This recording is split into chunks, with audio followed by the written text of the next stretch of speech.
स्वागत है आपका अपने YouTube channel study with MR में। इसमें फर्स्ट क्वेश्चन देखेंगे कि शुष्क मरुस्थलीय प्रदेश का विस्तार है, अर्थात राजस्थान का कौन कौन सा एरिया है जो शुष्क मरुस्थलीय प्रदेश में आता है। इसमें हम देखेंगे गंगानगर या फिर आपका हनुमानगढ़ है, सेकंड में है जैसलमेर या फिर बाड़मेर है, फिर सीकर या जयपुर है, या फिर पाली या अजमेर। अब इसमें देखिए कि गंगानगर हनुमानगढ़ भी मरुस्थलीय प्रदेश में आता है, जैसलमेर बाड़मेर भी, इसमें सीकर जयपुर में सीकर जो जिला है वह भी आपका मरुस्थल प्रदेश में आता है।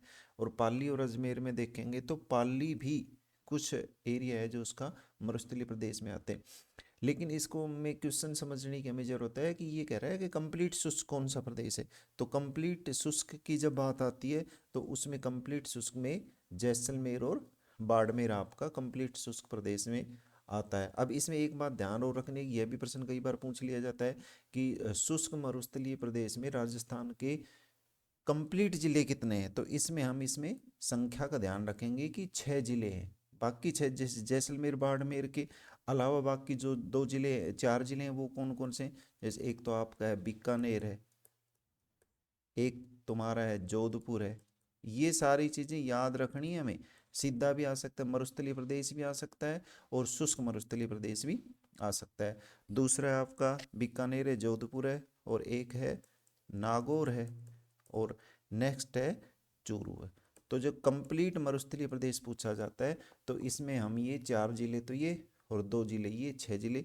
और बाकी इसमें एक प्रश्न इस तरीके से और आता है कि मरुस्थलीय प्रदेश में लगभग कितने जिले आते हैं। तो उसमें जो उसका आंसर होगा वह होगा लगभग 12 जिले जो मरुस्थलीय प्रदेश में आते हैं। नेक्स्ट क्वेश्चन देखेंगे कि पूर्वी मैदानी भाग का हिस्सा है, अर्थात इनमें ये जो जिले दे रखे हैं इन जिलों में बांसवाड़ा है, फिर प्रतापगढ़ है, कोटा या फिर बारा आपका, अजमेर या फिर पाली है, और सीकर या फिर चूरू है। इनमें पूर्वी मैदान का हिस्सा कौन सा है, ध्यान रखें। इस प्रश्न में पूछा गया, इस प्रश्न में ये नहीं पूछा जा रहा कि पूर्वी जिले कौन से हैं। अब जब पूर्वी मैदान की बात आती है ना तो पूर्वी मैदान में तो ये आपका माही जो बेसिन है पूरा है, बनास बेसिन है, चंबल बेसिन है, ये सारे ज़िले आते हैं। तो इसमें जो ज़िले आएंगे ना वो जैसे आपका ये है कि बांसवाड़ा और ये प्रतापगढ़ का जो एरिया है ना ये पूर्वी मैदान का हिस्सा होगा। अब कोटा और बारा है ये नहीं आएगा, अजमेर और पाली नहीं आएगा, सीकर और चूरू नहीं आएगा। तो ऐसे प्रश्नों में ये ध्यान रखने की जरूरत होती है कि प्रश्न पूछा क्या जा रहा है। नेक्स्ट क्वेश्चन है कि राजस्थान में विंध्यन कगार भूमि का उदाहरण। ये जो क्वेश्चन है चाहे कोई भी एग्जाम हो, हर एग्जाम में लगभग इस क्वेश्चन को टच किया जाता है। तो इस क्वेश्चन को विशेष रूप से ध्यान रखें कि विंध्यन कगार भूमि का राजस्थान में उदाहरण कहाँ है। तो इसमें इसका जो सही आंसर होगा वह देखिए कि दक्कन अलावा है, या पैराबोलिक स्तूप है, या भोमट क्षेत्र है, या धौलपुर का लाल पत्थर है। तो इसका जो सही आंसर होगा वह होगा कि धौलपुर का लाल बलुआ पत्थर है, वह राजस्थान में विंध्यन कगार भूमि का एक अच्छा उदाहरण है। नेक्स्ट क्वेश्चन है कि भोराठ का पठार कहाँ है राजस्थान में यदि पूछा जाए तो इसमें देखिए कि कोटा या बारा के बीच है, या चित्तौड़गढ़ व उदयपुर के बीच है, या कुंभलगढ़ व गोगमुंदा के बीच है, या जयपुर व टोंक के बीच है। अब ध्यान रखना इसमें जयपुर और टोंक में तो ये पठारी प्रदेश है ही नहीं। अच्छा यदि इधर हम देखेंगे कि कोटा और ये आपका है बारा, इसमें भी पठारी प्रदेश नहीं है। अब ये चित्तौड़गढ़ उदयपुर है, यहाँ भी अपना कुछ एरिया में पठारी प्रदेश है, और कुंभलगढ़ और गोगुंदा के बीच में भी है। लेकिन यहाँ ध्यान रखें ये जो एरिया है यह तो बोमट के पठार के अंतर्गत आता है। बोराट का पठार जो है वह कुंभलगढ़ और गोगुंदा के बीच स्थित है। तो इस प्रश्न को हम ढंग से देख लेंगे। नेक्स्ट क्वेश्चन है कि कर्नल टोड ने किसे संतों का शिखर कहा है। अच्छा सवाल है। और इसमें देखेंगे कि आपका ये जरगा पर्वत है, या फिर तुम्हारा गुरु शिखर है, या फिर हर्ष पहाड़ियाँ हैं, या फिर रघुनाथ गढ़ है। इसमें कर्नल टोड ने संतों का शिखर किसे कहा है। कर्नल टोड ने संतों का शिखर गुरु शिखर को का है। अब इसमें गुरु शिखर को संतों का शिखर क्यों कहा है? क्योंकि यह सबसे ऊंची चोटी अरावली की, अरावली की सबसे ऊंची चोटी है, सबसे ऊंची चोटी है। अब इसमें एक बात और ध्यान रखना है कि यदि इसकी ऊंचाई भी पूछ ली जाती है कि इस अरावली पर्वतमाला में यह जो गुरु शिखर है इसकी ऊंचाई कितनी है, तो इसकी ऊंचाई हम बताएंगे कि 1722 मीटर है। उसके बाद जब हम यदि जरगा पर्वत की बात आती है कि भाई जरगा पर्वत की ऊंचाई कितनी है और जरगा पर्वत स्थित कहाँ है, तो जरगा पर्वत है आपका उदयपुर में स्थित है। और जो इसकी ऊंचाई है वह है कि जरगा पर्वत की ऊंचाई है 1431 मीटर के लगभग इसकी ऊंचाई है। उसके बाद आता है कि ये आपका हर्ष पहाड़ियाँ हैं। हर्ष पहाड़ियाँ कहाँ है? हर्ष पहाड़ियाँ हैं आपकी सीकर में, और हर्ष पहाड़ियों की जो ऊंचाई है वह है 820 मीटर। नेक्स्ट में है कि रघुनाथगढ़ कहाँ है? रघुनाथगढ़ की जो पहाड़ियाँ हैं ध्यान रहे ये भी सीकर में ही है, और इनकी जो ऊंचाई है वह 1055 मीटर के लगभग है। तो इस प्रश्न में 4 प्रश्न हम तैयार कर सकते हैं कि जरगा पर्वत है वह कहाँ है? उदयपुर में। ऊंचाई कितनी है? 1431 मीटर। गुरु शिखर कहाँ है?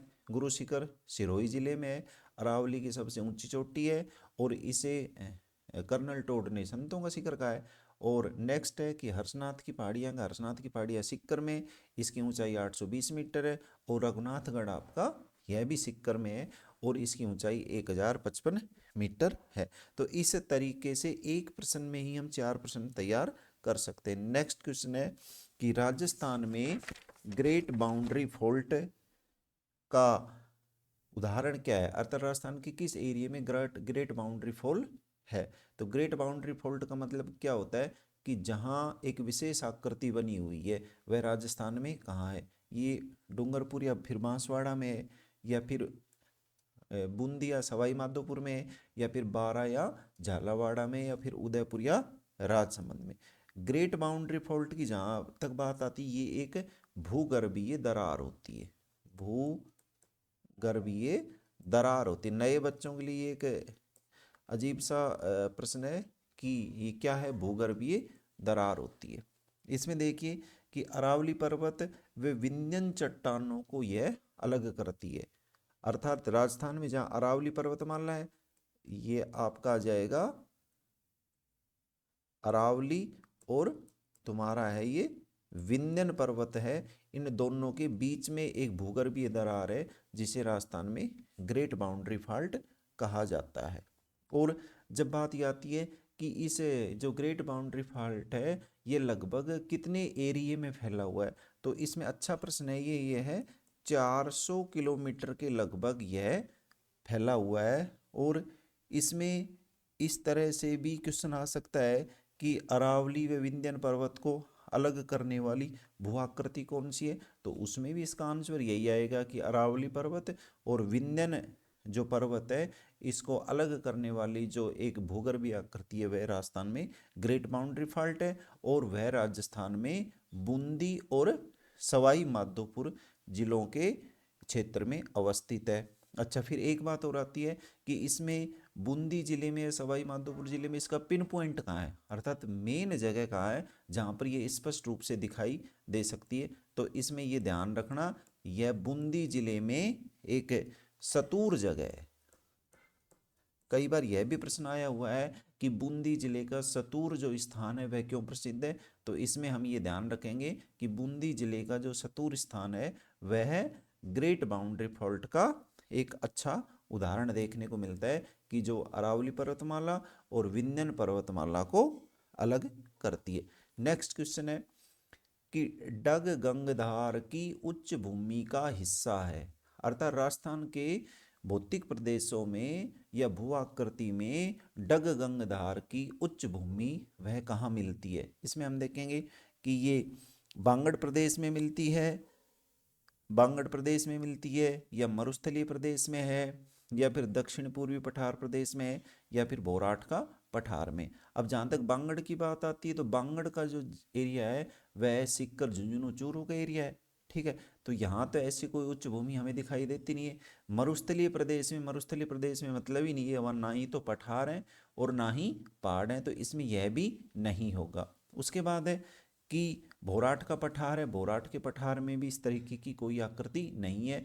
जो इसका सही उत्तर होगा वह होगा कि दक्षिणी पूर्वी पठार है, जहाँ पर यह डग गंगधार की उच्च भूमि दिखाई देती है। अच्छा, एक बात और है कि डग गंगधार की उच्च भूमि की जब बात आती है तो दक्षिण पूर्वी पठार तो हमने बता दिया, लेकिन इसकी मेन जगह कौन सी है, कि यह भी प्रश्न आ सकता है कि डग गंगधार की उच्च भूमि कहाँ मिलती है।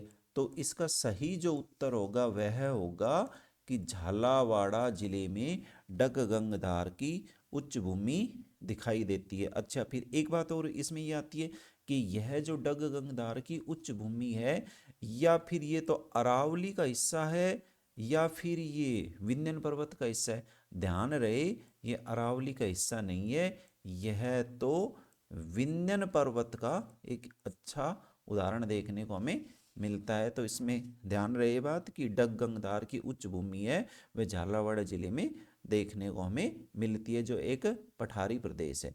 नेक्स्ट क्वेश्चन है कि घोड़े की नाल की आकृति है, अर्थात राजस्थान के किस एरिया में ऐसी एक आकृति बनती है कि जो घोड़े हैं, घोड़े के नीचे एक धातु की, उसके चारों पैरों में जो लगाई जाती है एक धातु लोहे की, उसकी आकृति के आकार की आकृति कौन सी है। तो अच्छा प्रश्न है, जैसे पोखरण में है या फिर आपका कोटा में है या फिर उदयपुर में है या रामगढ़ में। देखिए, पोखरण में ऐसी कोई भी आकृति नहीं है, कोटा में भी नहीं है, उदयपुर में नहीं है और रामगढ़ में। अब इसमें रामगढ़ का मतलब क्या है, रामगढ़ कहाँ पर अवस्थित है, रामगढ़ आपका है बारां जिले में, ध्यान रखिए। और इसमें एक बात और ध्यान रखने की है, यहाँ पर एक झील के आकार की आकृति बनेगी, और दूसरा है इसका दूसरा नाम क्या है, इसका दूसरा नाम है रामगढ़ क्रेटर। यह भी प्रश्न इसमें आ जाता है कि रामगढ़ क्रेटर क्या है। तो रामगढ़ क्रेटर है वह घोड़े के नाल की आकार की एक आकृति है जो बारां जिले के रामगढ़ में पाई जाती है। नेक्स्ट क्वेश्चन है कि तस्तरी नुमा पहाड़ियाँ स्थित हैं, अर्थात तस्तरी नुमा पहाड़ियाँ राजस्थान के किस एरिया में स्थित है। तस्तरी का अर्थात एक तरीके से आप ये कह सकते हो कि प्लेटों के आकार की, या एक तरीके से झुकी हुई। तो ये सिरोही जिला या फिर आपका उदयपुर जिला है या फिर अजमेर है या फिर अलवर है। इसमें ध्यान रहे कि तस्तरी नुमा पहाड़ियाँ हैं जो उदयपुर जिले में पाई जाती हैं। अच्छा, फिर ये उदयपुर जिले में कहाँ पाई जाती हैं, उदयपुर जिले में उदयपुर शहर के चारों ओर तस्तरी नुमा पहाड़ियाँ आपको देखने को मिल सकती है। नेक्स्ट क्वेश्चन है भाकर है, बहुत अच्छा प्रश्न है और सीधा सीधा ये समझ में भी नहीं आता है कि भाकर किस प्रकार की आकृति है। इसमें देखिए कि उबड़ खाबड़ पहाड़ियाँ है या फिर भूगर्भीय जलपट्टी है या फिर लिग्नाइट कोयला का क्षेत्र है या फिर संगमरमर का क्षेत्र है। भाकर है एक विशेष प्रकार की आकृति है जो उबड़ खाबड़ पहाड़ियों को हम भाकर कह सकते हैं। अब ये आती है कि स्टेबल कहाँ है, कहाँ पर हमें देखने को इस तरीके की आकृति मिलती है, तो वह होगा ये आपका सिरोही जिला। सिरोही जिला में हमें उबड़ खाबड़ पहाड़ियाँ या भाकर की आकृति हमें देखने को मिल सकती है।